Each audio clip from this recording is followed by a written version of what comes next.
Hello guys, how are you doing? This is doctor Shweta Malani, आपकी biology coach. और आज आपको देख के ही पता लग रहा है कि मैं क्लास 12 पर कुछ पढ़ाने वाली हूँ। अब कुछ क्या पढ़ाऊंगी, अभी तो हमारा चैप्टर चल रहा है, chapter 6 molecular basis of inheritance. And इसमें ऑलरेडी यू कैन सी हमारे 5 लेक्चर्स हो चुके हैं। Those who are new to my channel, I sincerely advise पहले के 5 वीडियोस जरूर देख लीजिएगा। उनका मैंने लिंक नीचे डिस्क्रिप्शन बॉक्स में दिया हुआ है। It will be really helpful if you go through them before attending this lecture। और ये भी मैं आपको बता दूं कि पिछले 5 लेक्चर्स में हमने क्या-क्या डील किया है। हमने डील किया है introduction into the entire chapter, then the structure of DNA, how it was deciphered to be double helical, and the Watson and Crick model of DNA, etc. Then we went on to study कि इतना बड़ा DNA 2.2 metre लंबा DNA cell के अंदर कैसे रहता है, that is the packaging of the DNA।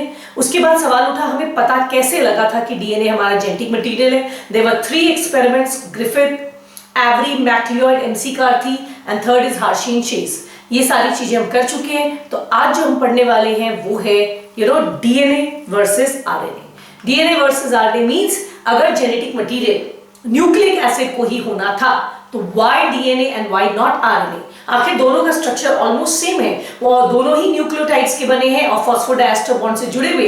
There are only slight minor differences. Then why was DNA chosen as the major genetic material in all the organisms than RNA and about the RNA world? आखिर ये RNA है क्या, उसकी क्या दुनिया है, और फिर अगर जेनेटिक मटेरियल DNA है तो RNA क्या करता है। So इसी 2 थीम के साथ we are going to begin today's lecture and I hope you are ready for that। तो जैसा कि मैं आपको बता रही थी कि हम पढ़ने वाले हैं DNA वर्सेस RNA। तो सवाल उठा कि भाई जेनेटिक मटेरियल तो न्यूक्लिक एसिड है, तो न्यूक्लिक एसिड में 2 दावेदार थे। वो 2 दावेदार कौन थे? एक था दावेदार contestants. There were 2 contestants, contendants, कर रहे थे, contest कर रहे थे। कौन-कौन? DNA और RNA। DNA कहता मुझे बना लो जेनेटिक मटेरियल, RNA कहता मुझे बना लो जेनेटिक मटेरियल। सवाल उठता है DNA को ही क्यों चुना गया, RNA को क्यों नहीं चुना गया? मैं एक बात बताऊं, जब किसी एक पोजीशन के लिए एक से ज्यादा दावेदार कंटेस्टेंट्स होते हैं तो उनको सर्टेन पैरामीटर्स पर जज किया जाता है, कुछ कसौटियों पर उनको नापा तोला जाता है। एंड वो कंटेस्टेंट जो उन पैरामीटर्स में ज्यादा बेहतर परफॉर्म करता है, ज्यादा बेहतर फिट करता है, नॉर्मली उसी को चैंपियन डिक्लेयर किया जाता है। हमारा आज का भी कुछ ऐसा ही है। सो हमारे पास भी 2 कंटेस्टेंट्स हैं। एक कंटेस्टेंट है हमारा DNA और एक कंटेस्टेंट है RNA, और दोनों सेम पोजीशन के लिए लड़ रहे हैं। That is both of them they want to become the genetic material। तो किसको genetic material, main genetic material का ताज पहनाया जाए, किसको डिक्लेयर किया जाए that yes you will be the main genetic material in living organism। So of course there were certain criteria। उस criteria में हमने कहा DNA और RNA में से जो भी बेहतर खरा उतरेगा उसी को हम जेनेटिक मटेरियल का स्टेटस उसको हम लोग देंगे। So let us see what were these criteria and who fulfilled that criteria better। So I have 2 contestants, one of them is DNA and the other is RNA, right? दोनों में से किसी एक को genetic material we are going to declare, but we are going to judge them on 4 parameters। अच्छा, ये judgement वाली बात ना मैं आपको एक एग्जाम्पल से भी समझाती हूँ। एग्जाम्पल ये, सपोज आपके स्कूल में स्पोर्ट्स कैप्टन एक पोर्टफोलियो है, स्पोर्ट्स कैप्टन, और उसके लिए हमें एक we want 1 student to be nominated as a sports captain. पर अगर उस पोजीशन के लिए एक से ज्यादा लोग अपना नाम भरते हैं, I also want to become, I also want to become, so if more than 1 people they actually contest for that post, what will we do? We will actually judge them on certain criteria। अच्छा, आप दोनों में से कौन ऐसा है जो nationals पे ज्यादा खेला हुआ है? आप में से कौन ऐसा ज्यादा है जिसने ज्यादा नंबर ऑफ स्पोर्ट्स में खेला है? आप में से कौन ज्यादा ऐसा है जिसका स्टैमिना ज्यादा अच्छा है, जिसका एथलेटिक पावर ज्यादा अच्छा है? There are certain criterias on which we will जज, एंड जो कंटेस्टेंट उन क्राइटेरिया पर ज्यादा बेहतर परफॉर्म कर पाएगा उसी को ना हम लोग कैप्टन का पोजीशन देंगे। वैसे हमारे पास भी यहाँ 2 कंटेस्टेंट है। Let's start the match. One of them is DNA and the other is RNA। Both of them are contesting for the same post. That is the post of genetic material. Now, whom to declare? That means we need to judge them on certain parameters, and let us find out what those parameters are. First, the ability to replicate. Now, this ability to replicate may, as per your NCERT, both DNA and RNA can replicate easily. But I will tell you, according to me, it is the DNA which can replicate more easily. We'll go by your NCERT, and your NCERT has given equal points on this criteria to both of them. What is this and how we are going to discuss in due course. हम थोड़ा रुक के जैसे जैसे chapter में आगे बढ़ेंगे हम इसको डिस्कस करेंगे. अब हमारा सेकेंड क्राइटेरिया था दोनों का देखने के लिए, जज करने के लिए, दैट वाज स्टेबिलिटी. स्टेबिलिटी में तो undoubtedly DNA 1 over RNA.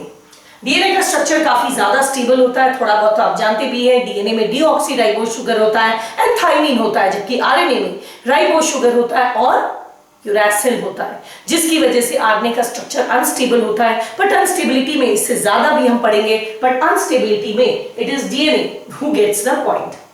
The third criteria जिस पे हम लोग इसको डिबेट करेंगे, that is the ability to show slow mutation. लेकिन थोड़ा स्लो म्यूटेशन भी दिखाना चाहिए. क्यों और ये क्या है हम पढ़ेंगे आगे चैप्टर में, बट इस पॉइंट में भी डीएनए जीत गया देन आरएनए.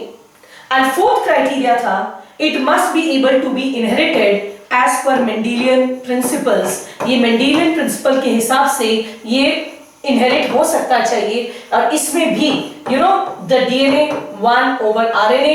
So overall अगर आप स्कोर बोर्ड देखेंगे, so it is DNA who gets 4 points, RNA as per your NCERT get 1. but मैं जब पढ़ाऊंगी मेरे हिसाब से तो RNA को एक भी पॉइंट नहीं मिलता. Thus it was concluded कि नहीं, DNA ही जेनेटिक मटेरियल बनेगा. DNA 1 उसको हमने जेनेटिक मटेरियल बना दिया. We gave it a very important and prestigious position. भैया आप हमारे जेनेटिक मटेरियल हो और आपका बहुत बड़ा जिम्मेदारी है कि आप ये काम करोगे. अब सवाल उठता है ये काम क्या है. तो पहला, डीएनए को क्या क्या जिम्मेदारी दी गई और आरएनए को फिर क्या जिम्मेदारी दी गई. भाई ठीक है, अगर आरएनए जेनेटिक मटेरियल नहीं है तो क्या करेगा हमारे बॉडी में. तो what was the role of RNA decided कि भैया आरएनए का क्या रोल होना है और डीएनए का क्या रोल होना है. ये सारी चीजें हम आज ही क्लास में देखेंगे. सो let us move one by one. जो मैंने अभी आपको बताया है, तो मैंने आपको कहा कि डीएनए को हमने जज किया ऑन 4 क्राइटेरिया.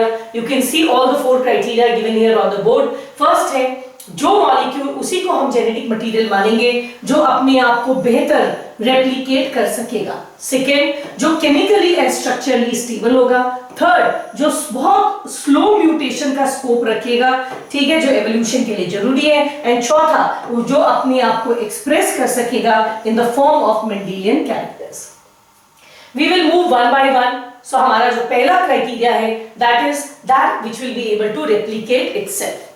अब रेप्लिकेट वाले में मैं आपको एक चीज बता दूं, आपकी एनसीईआरटी ने डीएनए आरएनए को बराबर पॉइंट दिया है. बट मैं आपसे पूछती हूं और आप प्लीज नीचे कमेंट बॉक्स में लिखना, क्या आपको लगता है दोनों को बराबर देना चाहिए था after listening to my debate. So मैं पहले आपको बता दूं, उसके बाद हम इसको देखेंगे. एक चीज देखिए, एबिलिटी टू रेप्लिकेट, सबसे पहले हमारा जो जेनेटिक मटीरियल है वो रेप्लिकेट कर पाना चाहिए. अब सवाल उठता है व्हाई.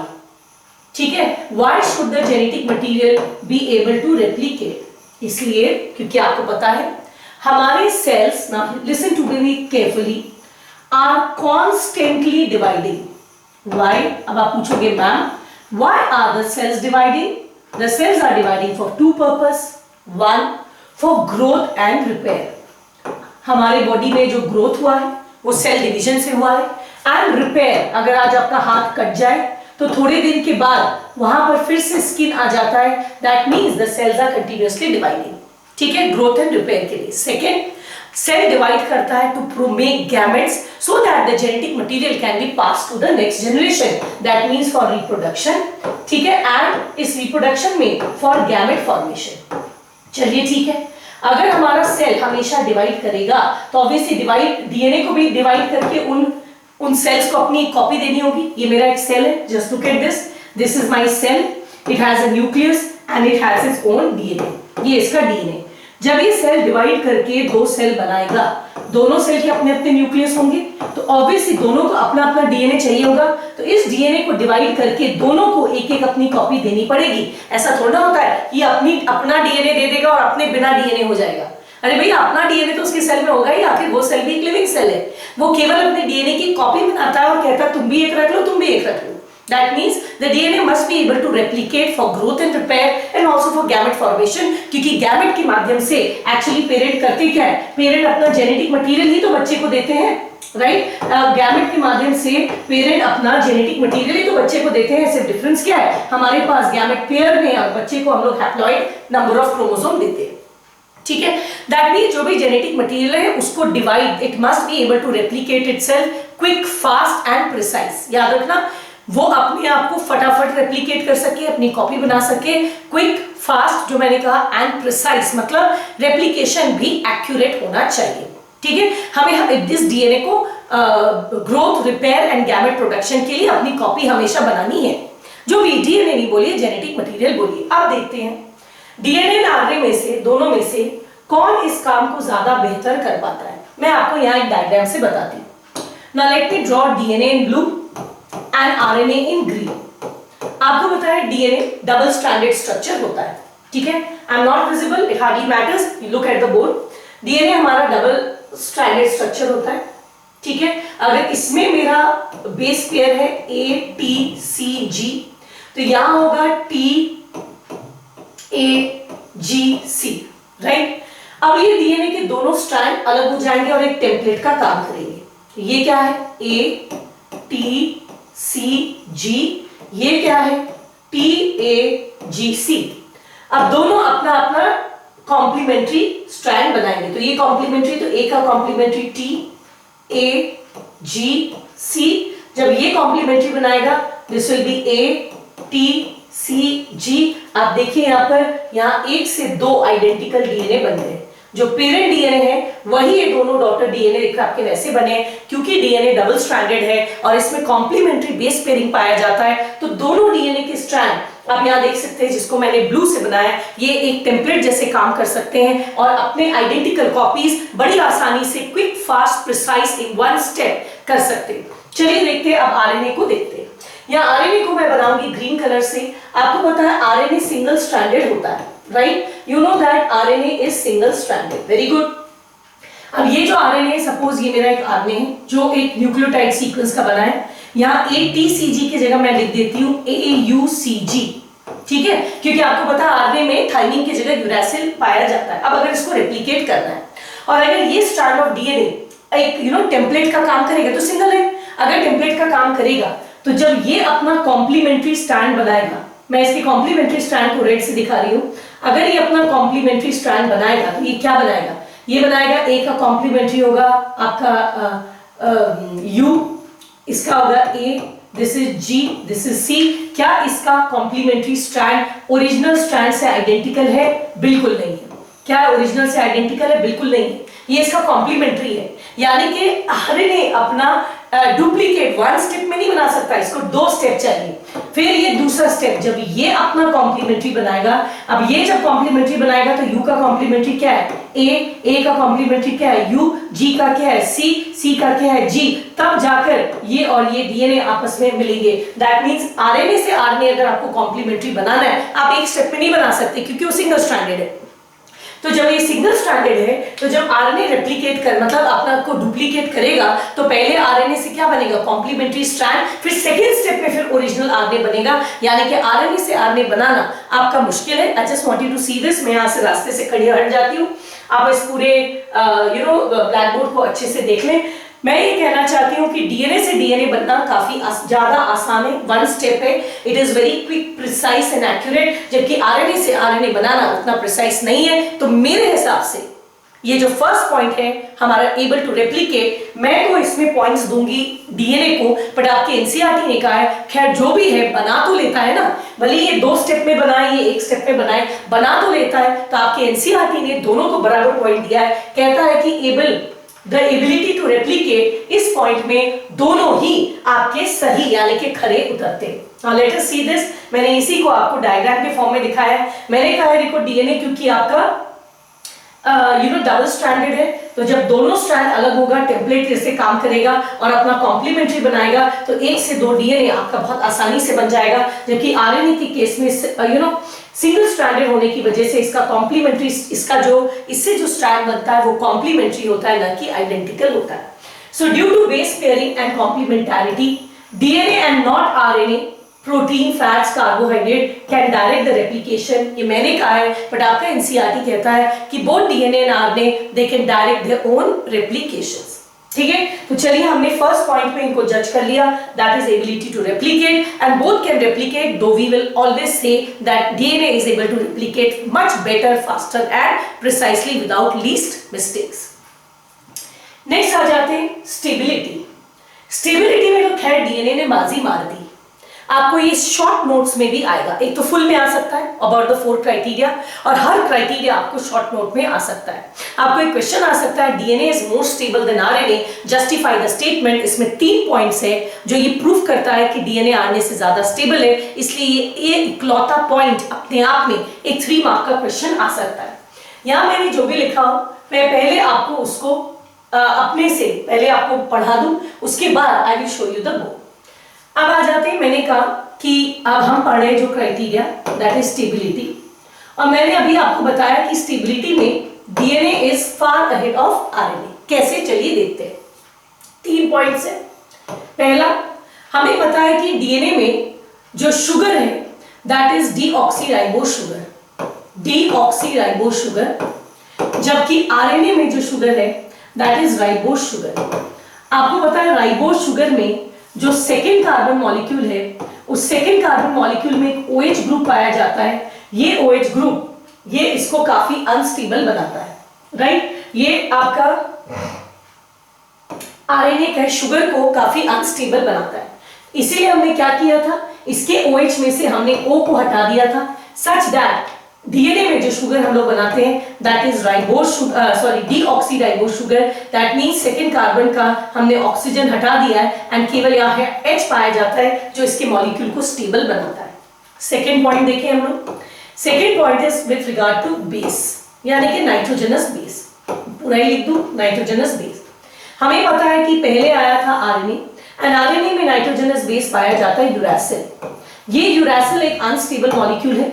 इस यूरैसिल में हमने कुछ चेंजेस किए, चेंजेस करने के बाद उसी यूरैसिल को एक स्टेबल कंपाउंड में हमने कन्वर्ट किया, जिसको हम लोग कहते हैं थाइमीन।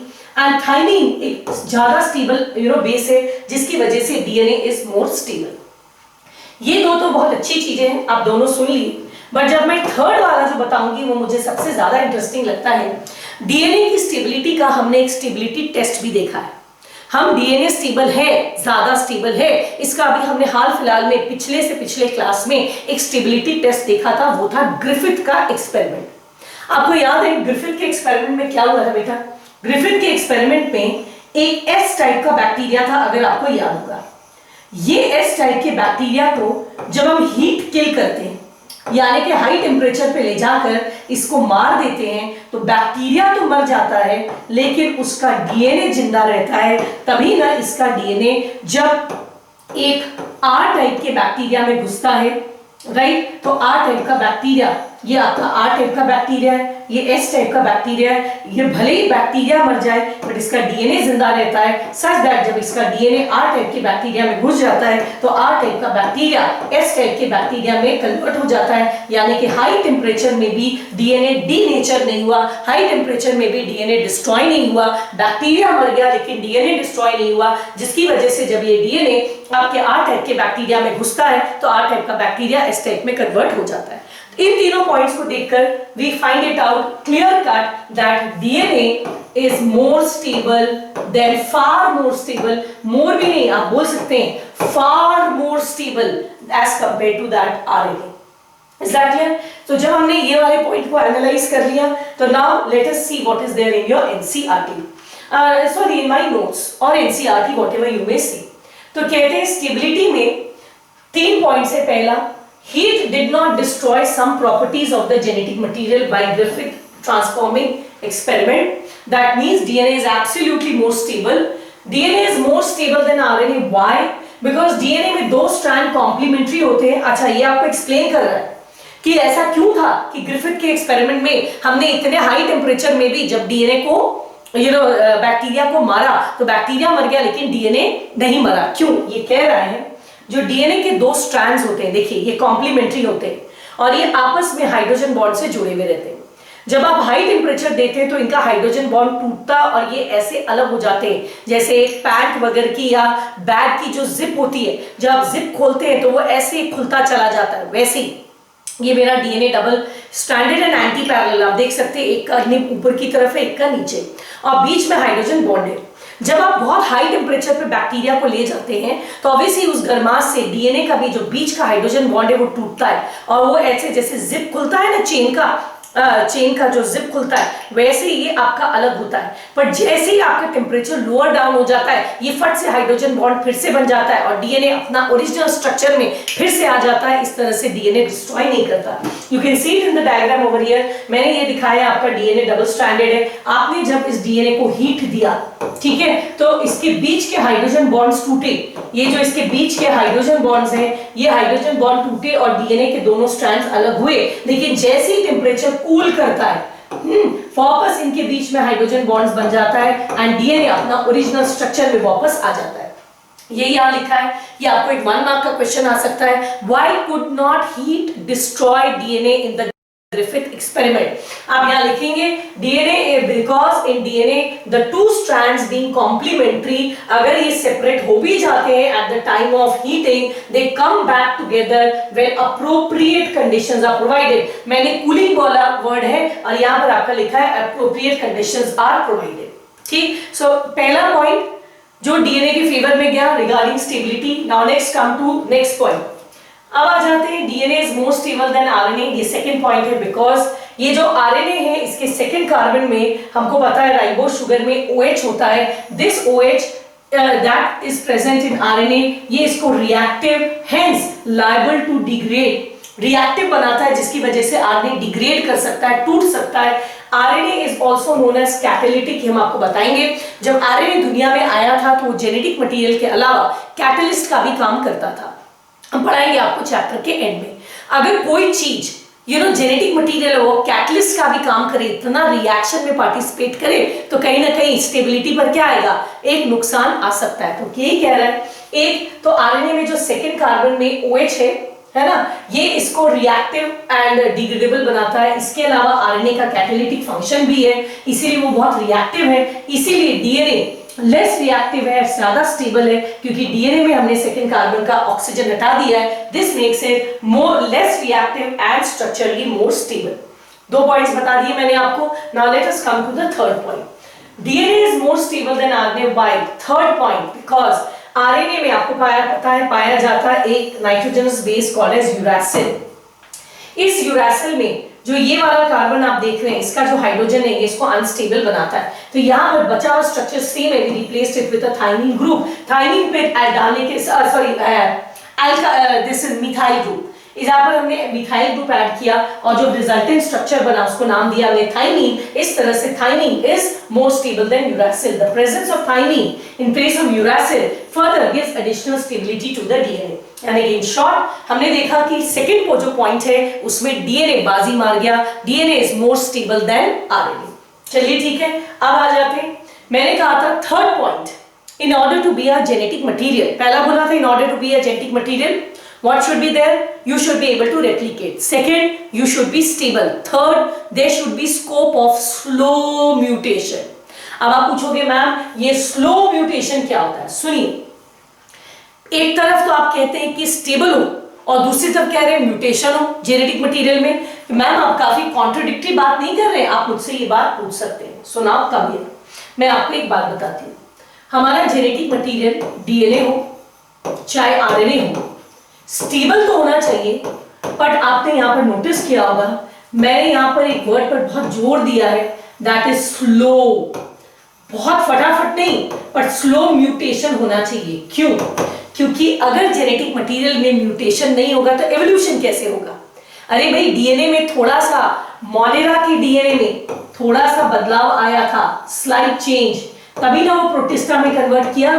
प्रोटिस्टा में चेंज आया तभी ना वो आपका फंजाई ने चेंज किया and hence you know so on. कुछ फंजाई ने चेंज किए, कुछ म्यूटेशन से प्लांट में कन्वर्ट किए, कुछ में एनिमल किए। प्लांट में भी एल्गी में कुछ म्यूटेशन हुआ तो बना ब्रायोफाइट, में हुआ तो बना टेरिडोफाइट, में हुआ तो बना जिम्नोस्पर्म, में हुआ तो बना एंजियोस्पर्म। यानी कि अगर जेनेटिक मटेरियल हल्का हल्का हल्का बदलेगा तब ना पुराने से नए ऑर्गेनिज्म बनेंगे। अगर जेनेटिक मटेरियल आइडेंटिकली बनता चला जाए, एकदम आइडेंटिकल, तब तो क्या होगा, एवोल्यूशन ही नहीं होगा। दुनिया के सारे ऑर्गेनिज्म क्या होंगे, एक जैसे होंगे। तो म्यूटेशन फास्ट नहीं होना चाहिए। ये नहीं कि भैया हम अभी हैं और म्यूटेशन हुआ और पता चला हम तो इंसान हैं और म्यूटेशन हो गया, अगला जनरेशन का जो बच्चा पैदा हुआ वो बंदर पैदा हो गया, है ना, गाय घोड़ा पैदा हो गया। इतना फास्ट म्यूटेशन नहीं चाहिए कि जेनरेशन ही चेंज कर जाए। स्लो म्यूटेशन, जैसे भी आइज ब्राउन है तो इसमें एक वेरिएशन आ गया ब्लू, फिर एक कुछ आ गया, वेरी स्लो म्यूटेशन होना चाहिए।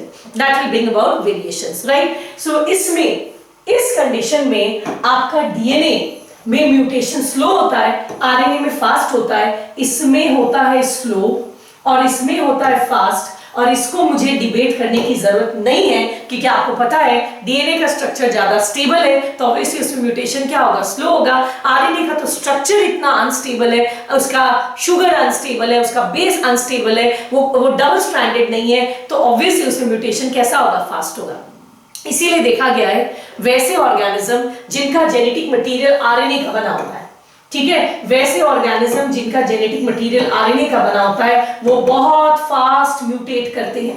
बहुत रेयर दुनिया में ऐसे ऑर्गेनिज्म है जिनका जेनेटिक मटेरियल आरएनए है, most of them being viruses, ठीक है। इसीलिए वायरसेस एंड वैसे बैक्टीरिया जिसका जीनोम आरएनए का होता है वो बहुत फास्ट म्यूटेट करते हैं। क्योंकि अभी कोविड का समय, तो मैं आपको बता दूं, आपको पता होगा कोविड वायरस भी जो है वो भी आपका आरएनए, उसका भी जीनोम आरएनए है, ठीक है, वो भी आरएनए का ही बना हुआ है।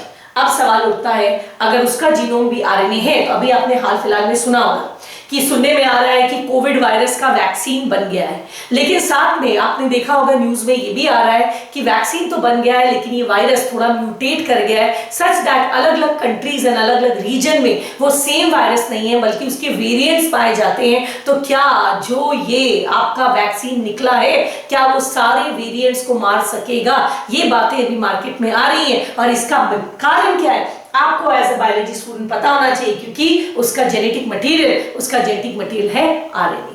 Is that clear? तो आरएनए में म्यूटेशन फास्ट होता है तो उसमें तो स्पीशीज ही चेंज हो जाता है। इसीलिए वायरसेस आपकी दुनिया में बहुत अबंडेंट है, इतना फास्ट म्यूटेशन होता है कि उसकी वैरायटी बढ़ती जा रही है, ठीक। हम ये नहीं चाहते जेनेटिक मटेरियल में म्यूटेशन होना चाहिए पर स्लो होना चाहिए। तो इस पॉइंट पर भी कौन बाजी मार गया? Of course it is DNA जो आपका बाजी मार गया। Last point, so let us look at this, DNA mutation वाला point. Both DNA and RNA are able to mutate. Absolutely, दोनों जेनेटिक मटेरियल है, दोनों आपका म्यूटेट कर सकते हैं, पर RNA अनस्टेबल होने की वजह से म्यूटेट करता है फास्टर। इसीलिए वैसे वायरसेस जिनका RNA जीनोम होता है उनका लाइफ स्पैन भी कम होता है और वो बहुत फास्ट म्यूटेट करते हैं। इस केस में डीएनए में म्यूटेशन स्लो होता है, इसीलिए DNA is a better genetic material. हो गया।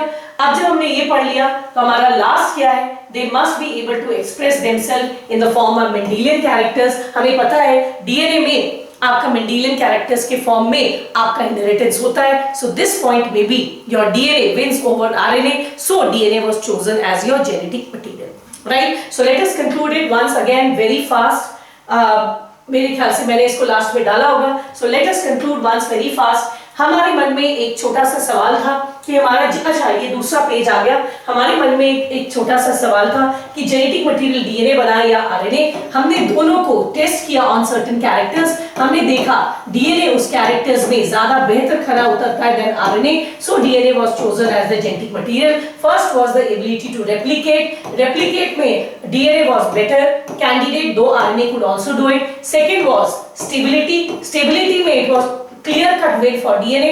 Third was which shows slow mutation, again it was a clear cut victory for DNA. And fourth which shows Mendelian inheritance, इसमें भी DNA was better, so overall DNA qualified to be the genetic material. अब सवाल उठता है अगर DNA को हमने genetic material का उपाधि दे दिया, अब जो मैं बात बोल रही हूं उसको ध्यान से सुनो, इट्स वेरी इंटरेस्टिंग। अगर हमने डीएनए को हमारा जेनेटिक मटेरियल का स्टेटस दे दिया, Now you are going to be the main genetic material. I have given the status. ठीक है, you are going to be my main genetic material. अगला सवाल उठा, what about RNA? फिर RNA का क्या रोल होगा?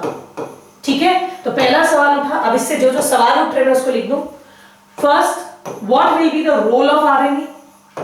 Then, if DNA is the genetic material, and second, what will be the role of DNA as a genetic material? DNA का भी role क्या होगा? ठीक है, जेनेटिक मटेरियल तो आप बना दिए, लेकिन जेनेटिक मटेरियल का रोल क्या होगा? जैसे सपोज रांची में मेयर का इलेक्शन हो रहा है और दो कैंडिडेट खड़े हुए, मैं मेयर में सेलेक्ट हो गई, तो पहला अगर मैं मेयर हूं तो दूसरे का क्या काम रहेगा, और अगर मैं मेयर सेलेक्ट हो गई तो एज अ मेयर मेरा क्या रोल होगा? Got my point? सो हम लोग चलिए दोनों का रोल को जानने की कोशिश करते हैं. First we will come to RNA, and this is not because I am sympathetic towards RNA कि बेचारा हार गया तो पहले इससे बात करना स्टार्ट करते हैं, ऐसा नहीं. इसका लॉजिक है क्योंकि पहला जेनेटिक मटेरियल इस दुनिया में जो आया था वो आरएनए ही था. The first genetic material to come on this earth was RNA. DNA मैंने बोला ना बाद में बना था. आरएनए की कमियों को सुधार करने के बाद जो नया विकसित इवॉल्व बेटर मॉडल आया था उसको हम लोग कहते हैं डीएनए.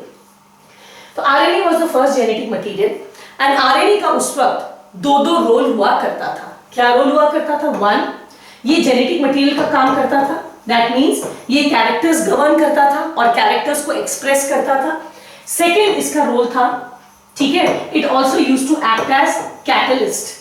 दैट मींस जो रोल आज के दिन प्रोटीन करते हैं, दैट ऑफ एंजाइम्स, ठीक है, तो कैटलाइज यानी कि कैटलिस्ट का काम करता था भाई. ठीक है, ये दोनों काम हमने आरएनए को दिया.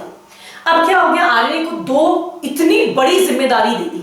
सोचिए, एक तो जेनेटिक मटेरियल का और एक आपके सेल में जितने भी मेटाबॉलिक रिएक्शन होते हैं, से A+B इज गिविंग AB, आपको इसमें जो एंजाइम की जरूरत होती है उस एंजाइम का भी, कैटलिस्ट का भी काम कौन कर रहा था? आरएनए कर रहा था. ठीक है, एक तो हमारे होने का सारा इंफॉर्मेशन आपके पास है, so you are the main genetic material, at the same time you are also governing all the catalytic reactions of the cell.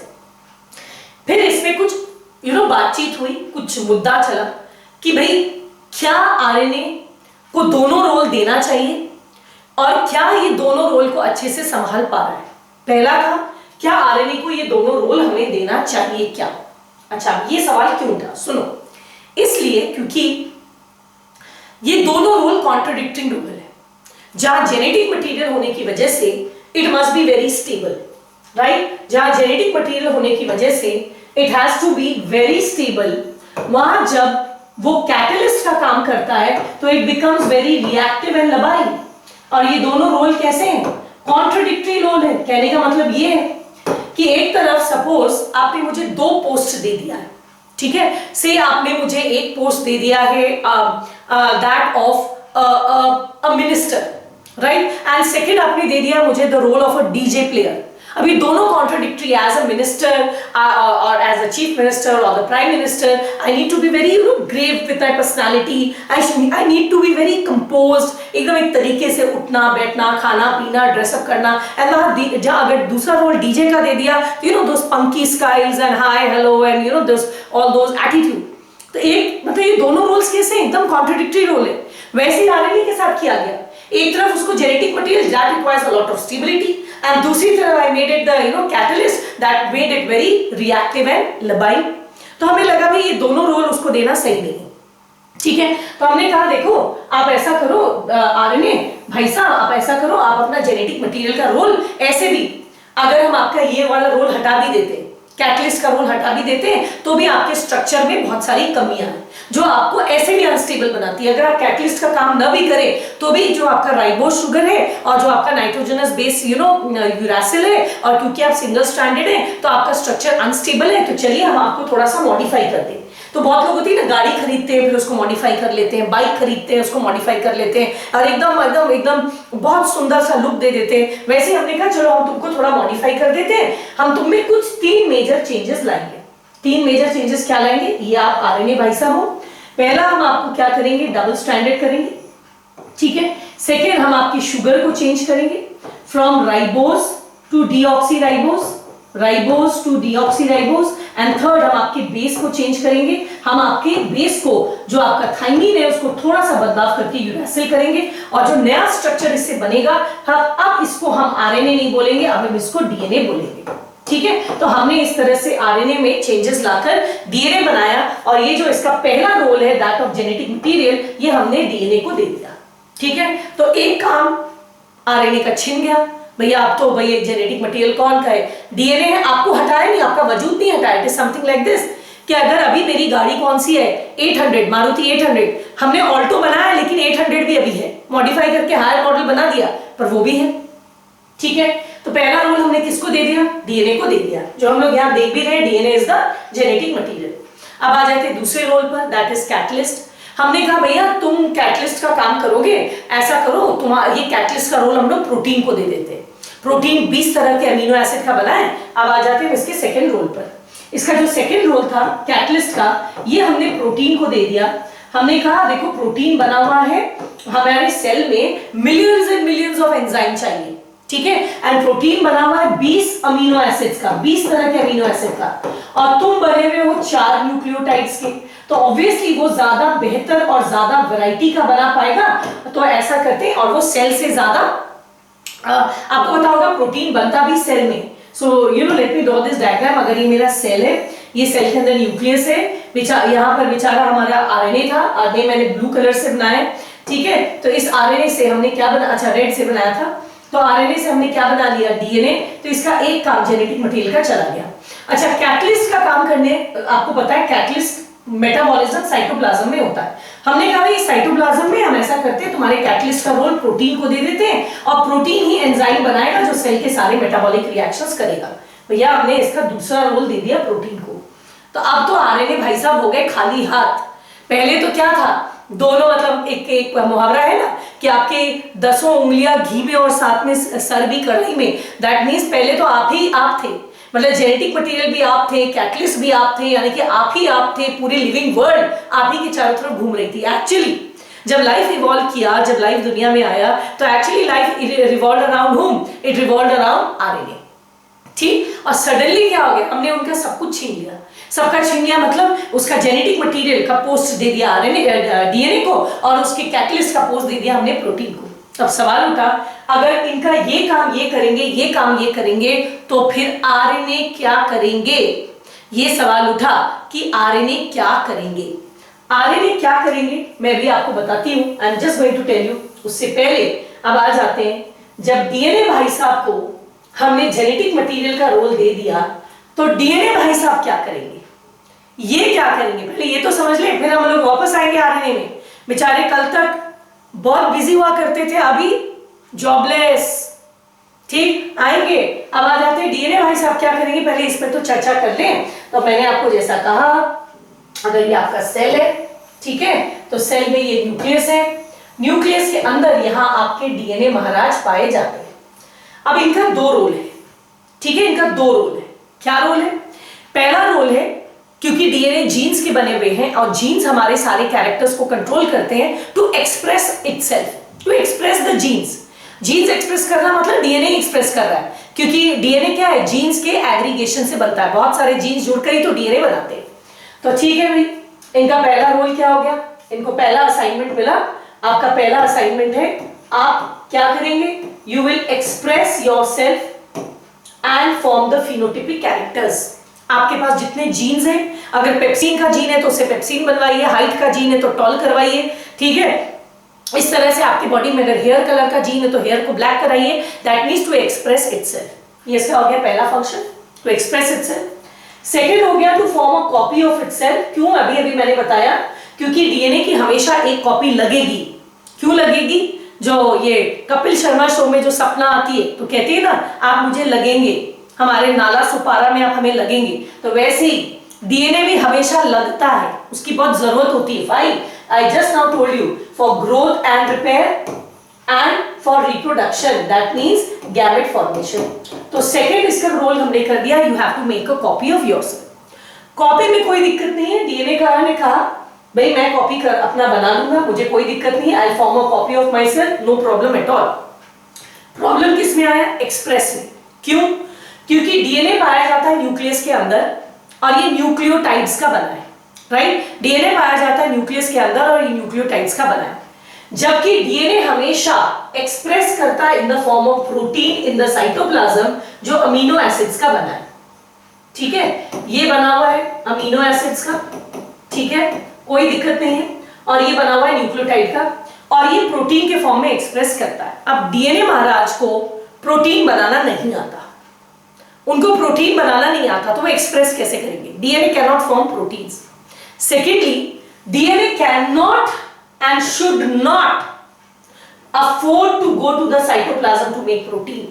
DNA को ऐसे भी, एक तो उनको आता नहीं बनाना, दूसरा उनको ऐसे भी साइटोप्लाज्म में नहीं जाना चाहिए खुद से प्रोटीन बनाने। क्यों?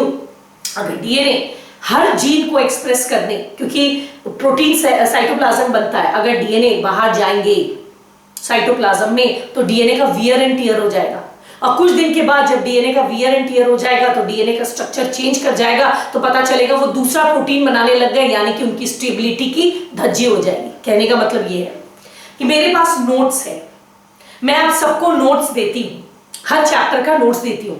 अभी तो लॉकडाउन है तो हम आपको बाई मेल भेज देते हैं, अदरवाइज हम फोटोकॉपी कराकर आप सबको देते थे। अब सपोज मेरे क्लास में 100 बच्चे हैं और मुझे हर को एक नोट की कॉपी देनी है।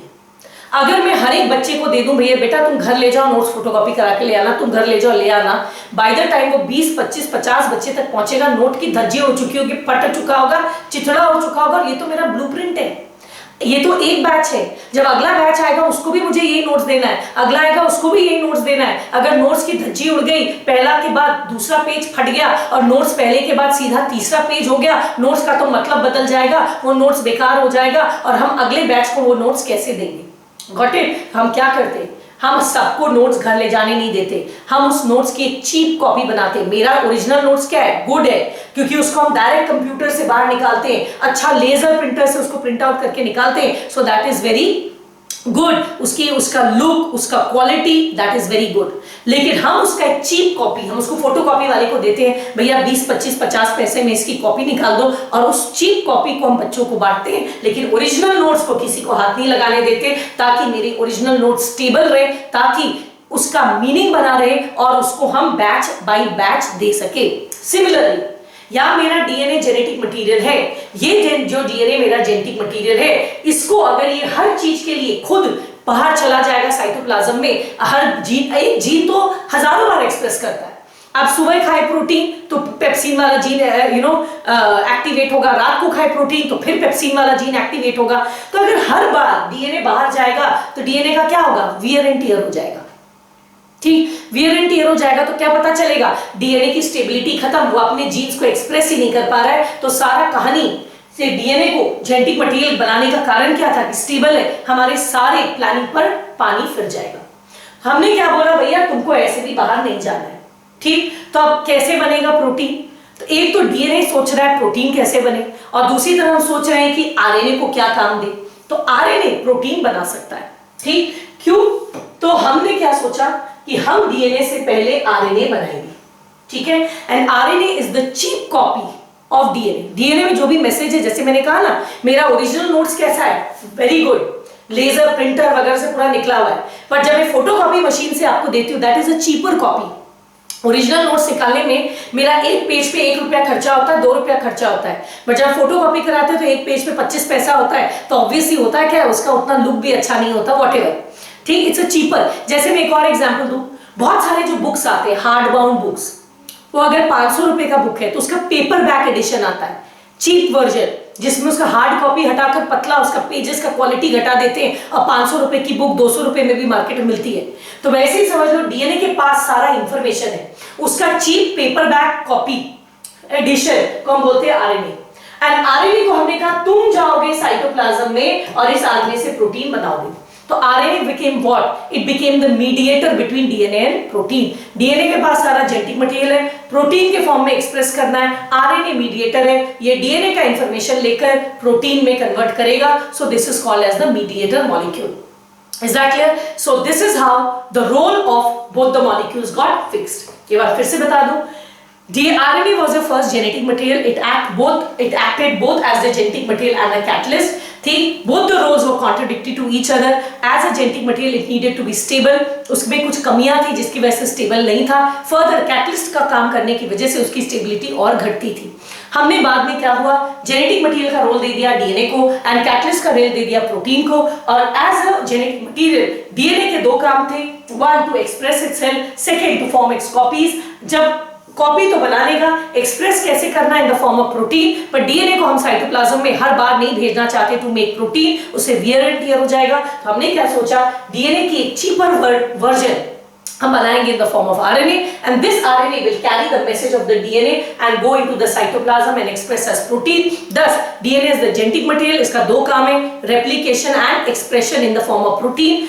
And protein का काम है catalyst, and RNA का काम है to act as a mediator between the DNA and the RNA. So this is how the role of DNA and RNA was further finalized. अब जब मैंने आपको ये सारी चीजें बता दी हैं, अब मैं जब आपको ये सारी चीजें दिखाऊंगी आपको बहुत अच्छा लगेगा.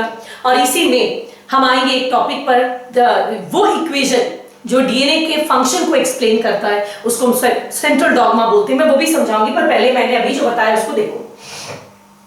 ये आपके एनसीईआरटी में लिखा है, RNA can directly code for synthesis of protein. RNA protein बना सकता है. DNA however is dependent on RNA for making protein. RNA खुद प्रोटीन बना सकता है, ठीक है, डीएनए खुद नहीं बना सकता. So DNA is dependent on RNA to make the protein. ये डीएनए पहले आरएनए बनाएगा, फिर आरएनए आपका प्रोटीन बनाएगा. thus से RNA was actually known to be catalytic and reactive. Why? Because of 2' OH group and also because of two more reasons, single stranded and uracil. DNA was less reactive.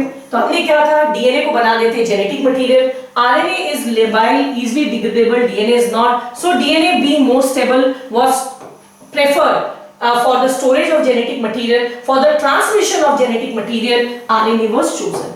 ठीक है, ये सोचा गया कि DNA store करेगा genetic material को, वो nucleus में रहेगा, स्टोर हाउस रहेगा, एंड आरएनए उसको ट्रांसमिट करेगा आपका सेल में यानी कि साइटोप्लाज्म में.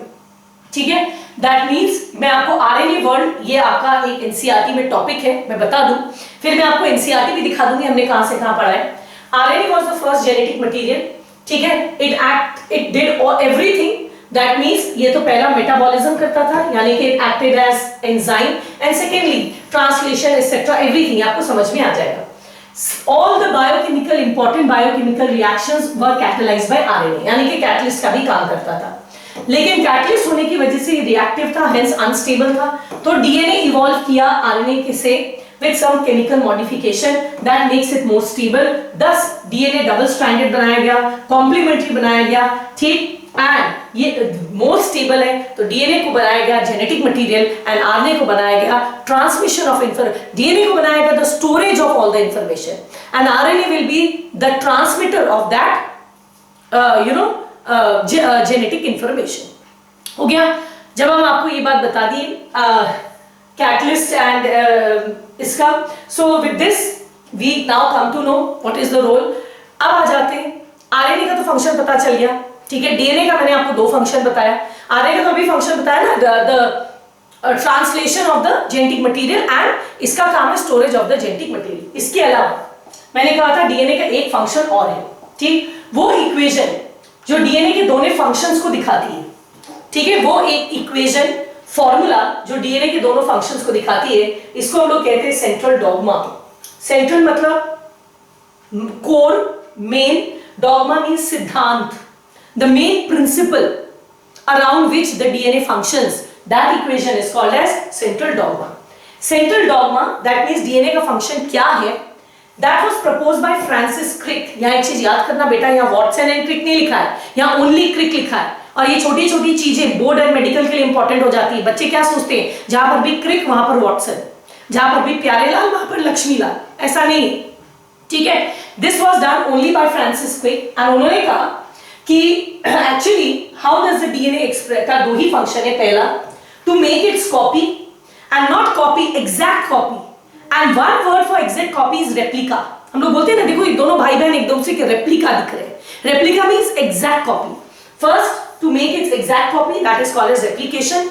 and second to express itself in the form of protein with the help of mediator mRNA. This is called as this is called as protein synthesis.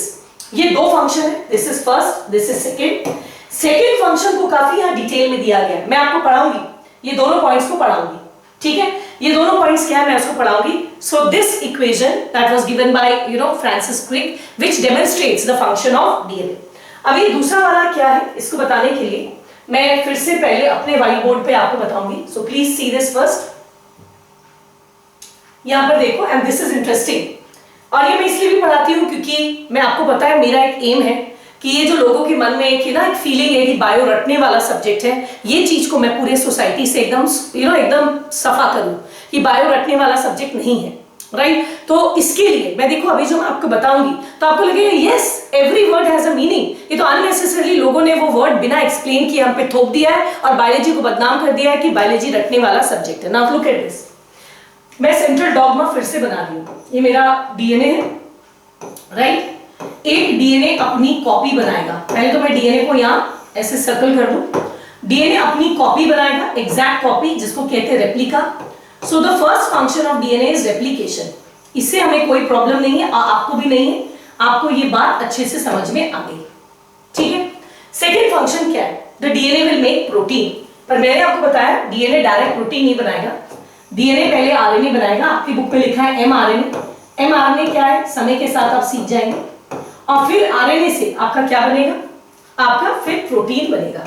Direct DNA protein नहीं बना सकता, उसको protein बनाने के लिए मैंने अभी कहा DNA is the storage of genetic material and the expression of genetic material is done with the help of RNA. अब देखिए आपकी बुक में क्या लिखा है, the first step is called as transcription. आपकी बुक में लिखा है, ठीक है. This first step is called as transcription, आप नोटिस करिएगा. एंड सेकेंड स्टेप के लिए वर्ड लिखा है, this is called as translation. That means जब डीएनए आरएनए प्रोटीन में एक के फॉर्म में एक्सप्रेस करता है तो it expresses bye medium of two steps. First step is DNA makes RNA, which is called as transcription. Then the RNA makes the protein, and the second step is called as translation. That means the phenomenon of protein synthesis it involves two steps. मैंने कहा ना DNA protein बनाता है. DNA जो protein बनाता है इसको हम लोग प्रोटीन सिंथेसिस कहते हैं. And the protein synthesis has two steps. One transcription and the other is translation. DNA से RNA बनेगा ट्रांसक्रिप्शन, RNA से प्रोटीन बनेगा ट्रांसलेशन. अब मैं बताती हूँ ट्रांस का मतलब क्या होता है, याद करो बेटा, राइट. ट्रांस का मतलब क्या होता है, याद करो. Trans means to move, transfer, transport. Trans means एक जगह से दूसरी जगह लेकर जाना. ट्रांसपोर्ट, ट्रांसफर, वर्ड सुना है ना. तो अब इसके आधे वर्ड पर आते हैं. पहले इसका आधा वर्ड क्या है, ट्रांस, ठीक है. स्क्रिप्शन, स्क्रिप्ट का मतलब क्या होता है, स्क्रिप्ट का मतलब होता है स्टोरी. आपने सुना होगा हीरो हीरोइन को बोलते हुए पूछा आपने ये मूवी क्यों की, मुझे इसकी स्क्रिप्ट बहुत अच्छी लगी. स्क्रिप्ट मतलब कहानी, मुझे बहुत अच्छी लगी उसकी कहानी इसलिए मैंने वो मूवी की. तो ट्रांसफर ऑफ स्क्रिप्ट, पूरा स्क्रिप्ट, पूरी कहानी आपकी, आप जो हैं, आपके पूरे वजूद की कहानी किसके पास है, डीएनए के पास है. और ये पूरा का पूरा स्क्रिप्ट पहले हम लोग एक चीपर वर्जन में उसको बदलते हैं, दैट इज आरएनए. मेरे पास पूरा नोट्स है, पहले मैं उस नोट्स का फोटोकॉपी कराती हूँ, उसका एक चीपर वर्जन, मेरे पास जो स्क्रिप्ट है उसका मैंने ट्रांसफर किया into a cheaper version called as RNA. तो प्रोसेस को क्या बोलेंगे, transcription. The script which was originally written in DNA has been transferred in the form of RNA so that it can express in the form of protein, so we call it as transcription. So इसमें रटने वाला क्या चीज है, आप रट जाते हैं कि प्रोटीन सिंथेसिस का दो स्टेप है, ट्रांसक्रिप्शन, ट्रांसलेशन. कभी टीचर से नहीं पूछते कि ट्रांसक्रिप्शन वर्ड ही क्यों बोला. इसलिए बोला because the script of DNA has been transferred in the form of RNA. अब ये आरएनए क्या करेगा, आरएनए स्क्रिप्ट को सेल के local language, local dialect, that is protein में कन्वर्ट करेगा. आपके सेल को डीएनए की भाषा समझ में नहीं आती, सेल को किसकी भाषा समझ में आती है, प्रोटीन. जैसे बोला ना, आप सपोज बिहार के एक छोटे से गांव में गए, वहां हिंदी बोल रहे समझ में नहीं आ रही, अंग्रेजी बोल रहे समझ में नहीं आ रही, भैया वहां बात करने के लिए तो नागपुरी में ही बात करना पड़ेगा. वैसे ही साइटोप्लाज्म में नागपुरी में ही बात करना पड़ेगा. यानी कि साइटोप्लाज्म का अपना लोकल डायलेक्ट, लोकल लैंग्वेज क्या है, प्रोटीन. उसको न्यूक्लियोटाइड की भाषा समझ में नहीं आती, तो ये न्यूक्लियोटाइड की भाषा जो आरएनए में है उसको ट्रांसलेट किया जाता है इन the form of the local direct protein. इसीलिए अगला स्टेप जिससे आरएनए से प्रोटीन बनता है इसको हम कहते हैं ट्रांसलेशन। So simple. तो डीएनए का दो फंक्शन है, पहला आपने देखा replication and second is your protein synthesis which occurs in two steps, transcription and translation. And this equation which shows the function of DNA, this is called as central dogma which was given by Francis Crick। आपके NCERT में एक और यहाँ पर arrow बना हुआ है, that is this। What is this? अब सवाल उठता है वैसे ऑर्गेनिज्म जिनका खुद का जेनेटिक मटेरियल आरएनए का बना है उनको तो बड़ा मजा होगा, क्योंकि आरएनए का बना है तो फट से प्रोटीन बना देंगे, है ना। क्योंकि अगर जेनेटिक मटेरियल डीएनए का है तो आपको दो स्टेप करना होगा, पहले आरएनए बनाओ फिर आरएनए से प्रोटीन बनाओ। कितना अच्छा है जिसका आरएनए का बना है, देखिए मैं ठीक आरएनए के आगे खड़ी हूं, वो तो एक स्टेप में प्रोटीन बना देगा, नहीं ऐसा नहीं होता। जिनका जेनेटिक मटेरियल आरएनए होता है पहले उनको आरएनए से डीएनए बनाना पड़ता है, ठीक है, फिर डीएनए से आरएनए बनाना पड़ता है। तो इनका 4 स्टेप हो जाता है, पहले आरएनए से डीएनए, फिर डीएनए से आरएनए और फिर आरएनए से प्रोटीन। ये वाला स्टेप जिससे हम आरएनए से डीएनए बनाते हैं इसको हम कहते हैं रिवर्स ट्रांसक्रिप्शन, ठीक है। यहां से यहां बनने को ट्रांसक्रिप्शन अगर कहते हैं तो ऑब्वियसली इसको क्या बोलेंगे, रिवर्स ट्रांसक्रिप्शन। जैसे आपको पता है कि जब आप खाना खाते हैं तो पेरिस्टाल्सिस से खाना पेट में जाता है, लेकिन जब उल्टी होती है तो हम बोलते हैं रिवर्स पेरिस्टाल्सिस हुआ तो खाना बाहर आ गया। वैसे ही जब डीएनए से आरएनए ट्रांसक्रिप्शन है तो आरएनए से डीएनए बनना क्या होगा, रिवर्स ट्रांसक्रिप्शन। तो उनमें पहले होता है रिवर्स ट्रांसक्रिप्शन, फिर ट्रांसक्रिप्शन, फिर ट्रांसलेशन। और ये इक्वेशन जो आपका पूरा डीएनए के सारे फंक्शंस को दिखाता है इसको हम लोग कहते हैं सेंट्रल डॉगमा, जिसको फ्रांसिस क्रिक ने दिया था। This is called as the central dogma of protein synthesis, right. तो अब जब मैंने आपको सेंट्रल डॉगमा अच्छे से समझा दिया, so now let us come to this. मैंने जो आपको बताया था function of DNA, Francis Crick ने कहा था सेंट्रल डॉगमा, उन्होंने कहा था कि जेनेटिक मटेरियल का फ्लो ऐसे होता है, DNA makes RNA, RNA makes protein. कुछ वायरसेस जिसका जेनेटिक मटेरियल आरएनए है वो रिवर्स डायरेक्शन में जाता है, that means RNA first makes DNA by reverse transcription. Reverse transcription को हम टेमिनिज्म भी बोलते हैं, आपने देखा होगा नोट्स में भी और यहाँ पर भी मैंने लिखा है टेमिनिज्म। इसको टेमिनिज्म क्यों बोलते हैं, क्योंकि इसको टेमिन नाम के साइंटिस्ट सर टेमिन ने इसको खोजा था, इसलिए इसको टेमिनिज्म भी कहते हैं। So this equation is called the central dogma, very important, ठीक है, व्हिच शोज दैट डीएनए का फर्स्ट फंक्शन है replication to make its copy, right, and second function है first to make RNA and RNA to protein. DNA to RNA को हम लोग बोलते हैं ट्रांसक्रिप्शन, आरएनए से प्रोटीन को बोलते हैं ट्रांसलेशन, ठीक। लेकिन जो वायरसेस का जेनेटिक मटेरियल आरएनए होता है वो पहले डीएनए बनाते हैं by a process called reverse transcription और Teminism, and the entire equation is called as central dogma. अब जब हमें पता चल गया कि डीएनए के क्या क्या फंक्शंस हैं, तो अब हम इन सारे फंक्शंस को डिटेल में पढ़ेंगे, राइट। तो अब हम लोग पढ़ेंगे how does the DNA replicate, how does DNA form RNA that is transcription, and how does RNA form protein. क्योंकि हमने डीएनए का स्ट्रक्चर पढ़ लिया है, अब हमें पढ़ना है फंक्शन ऑफ डीएनए। एक्चुअली ये चैप्टर था क्या, पहले हमारा जेनेटिक मटेरियल क्या है, हमारा जेनेटिक मटेरियल क्या था, what is the structure of genetic material DNA. Second क्या है, what is the function of genetic material. इसके जितने फंक्शंस हैं हम लोग इन फंक्शंस को पढ़ेंगे, और एक बार हमने ये फंक्शंस पढ़ लिया तो हमारा एक बहुत बड़ा पार्ट कंप्लीट हो जाएगा। That means how what is the chemical, how did you know what is the genetic material? Experiments, I came to know that DNA is the genetic material. Why not RNA and DNA, वो भी पढ़ा दिया। Now that you know that the genetic material is DNA, what is its structure, मैंने वो पढ़ा दिया। Next क्या है, what is its function, how does it do its function, यहाँ से हम लोग अगले क्लास में पढ़ेंगे। एंड मैंने आज जितना पढ़ा है मैं भी क्विकली एक बार आपको एनसीईआरटी में दिखा दूँ, ठीक है, ताकि we come to know हम कहाँ तक पढ़ लिए। So over to NCERT. So please open page 102 of your NCERT, जहाँ पर ये टॉपिक है properties of genetic material DNA versus RNA. From the ongoing discussion, it is clear that there was a debate between protein and DNA. When this was resolved, then हमारे मन में सवाल उठा, why is DNA? And we knew that DNA is the genetic material. तब हमारे सवाल में उठा, why not RNA? क्योंकि हमें पता है RNA एक्चुअल में बहुत सारे ऑर्गेनिज्म का वैसे जेनेटिक मटेरियल है। जैसे ये एग्जांपल आएगा, याद कर लेना, RNA is the genetic material of tobacco mosaic virus, QB bacteriophage, ठीक है। Answer to some of the questions like why DNA is the predominant genetic material? ऐसा क्यों है कि RNA बहुत सारे कम ऑर्गेनिजम्स का ही जेनेटिक मटेरियल है, ऐसा क्यों है, ठीक है, बहुत कम का ही जेनेटिक मटेरियल क्यों है, एंड मोस्ट प्रीडोमिनेंट DNA ही क्यों है, इसके लिए एक काफी डिबेट हुआ, ठीक। सो यहाँ है A molecule that can act as genetic material must fulfill the following criteria. क्या क्या criteria? First, it should be able to generate its replica. Second, it should be stable. Third, slow scope for mutation. Fourth, express itself in the form of characters. ठीक, अब एक एक करके इसको हम लोग देखेंगे। बहुत डिटेल में हम आपसे डिस्कस नहीं कर रहे हैं, आप एनसीईआरटी में देख लेना। ये पहला आपका पैराग्राफ है स्टेबिलिटी पर, ठीक है। इसमें लिखा है आपका कि stability is one of the properties that was evident in Griffith transformation 1, ठीक है। सेकंड, OH ग्रुप जो था third, and third is about your nitrogenous base, कहीं ना कहीं होगा।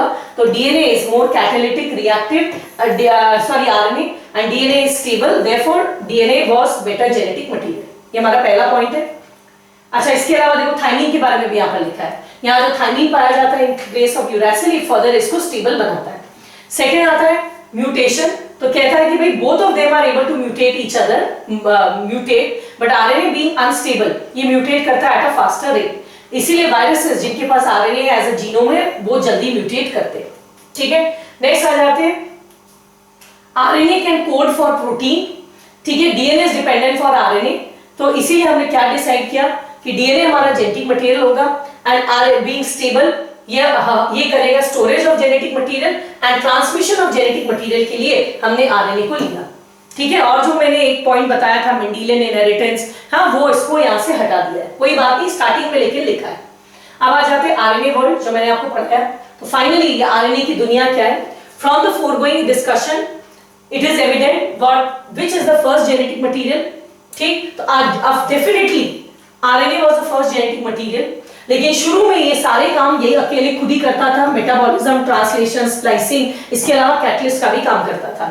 आरएनए कैटलिस्ट का काम करता था, प्रोटीन नहीं कर, नॉट बाय प्रोटीन। तो आरएनए कैटलिस्ट होने की वजह से रिएक्टिव था, अनस्टेबल था, इसीलिए डीएनए को इवॉल्व किया गया from RNA with modification. DNA double stranded होने की वजह से कॉम्प्लीमेंट्री है, रेजिस्ट करता है टू चेंज रिपेयर, इसीलिए डीएनए हमारा जेनेटिक मटेरियल है। अब आ जाते हैं, मैंने आपको जो सेंट्रल डॉगमा पढ़ाया, सेंट्रल डॉगमा आपके एनसीईआरटी में पहले था, राइट। मैंने उस वक्त नहीं पढ़ाया था, मैंने सोचा था जब सही समय आएगा, मुझे जब सही समय लगेगा तब पढ़ाएंगे।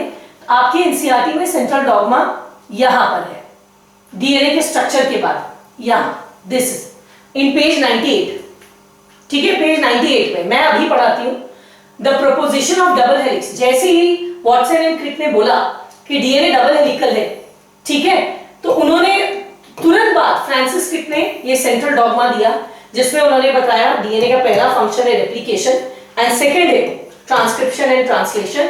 रिवर्स ट्रांसक्रिप्शन आपके एनसीईआरटी में इस इक्वेशन में नहीं लिखा, तो आप भी बोर्ड एग्जाम में इतना ही लिखना। So with that we have actually completed DNA versus RNA and a good knowledge about the RNA world and how RNA से DNA बना and how the function of both of them were fixed कि आपको किसको क्या करना है, ठीक। So with that we have come to an end of this lecture. मैं आजकल ये बोलती नहीं हूँ, पर मैं आज फिर बोलूंगी कि if you really liked my lecture please put it in the comment box below, एक thumbs up जरूर दीजिएगा, और अगर आपको लगता है and please share it with your friends also. अगर if you are new please subscribe, press the bell notification and एक लेक्चर बनाने में हालत खराब हो जाती है, रात लग जाता है। Yesterday I was sleeping till working till 4 o'clock. So I just wish you support me in these small things by putting your likes and comments. All I can say is just ask you to do that. And at the same time please study. ये आपका छठा lecture हो गया है। फिर जैसा मैं हमेशा कहती हूँ, एक बार दोबारा सुनना, शांति से सुनना, कॉपी के साथ जो मैंने बोला उसको लिख कर देखना, एनसीईआरटी पढ़ना, इस चीज को यहाँ तक पक्का कर दो, and then we'll meet in the next lecture where we'll start the function of DNA with the first function that is DNA replication. Till then खुश रहिए, एज आई से मस्त रहिए, लेकिन पढ़ते रहिए। Thank you and good luck.